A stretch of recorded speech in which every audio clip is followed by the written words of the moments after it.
Are you tired of cutting your doll's head open? Have you ever carelessly left the head scarred from pliers? Twice. Do you want your dolls to look like bald queens and you want it fast? Well, here's a routine for you. We'll get some water boiling and prepare the head as per usual, saving the doll hair for another project if desired. Leave the doll's head to soak in the boiling water for about 10 minutes so the head could get soft for removal and the glue inside would melt or at least soften. Through trial and error, I found a way of removing the hair quickly, and having the right tools for that did make a whole difference for me. I use a metal nail pusher as well as a straight tip hemostat, which is a little tool used in surgeries, and I got mine from eBay for around €5.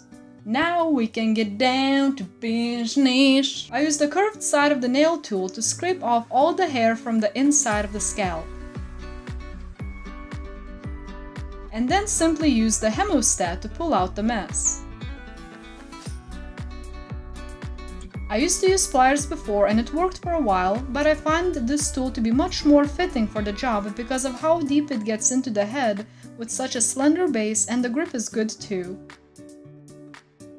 The hair removal process took me about 4 to 5 minutes in real time, when in the past I would struggle with the hair for about 20 minutes, so I truly recommend this technique to all my fellow doll lovers.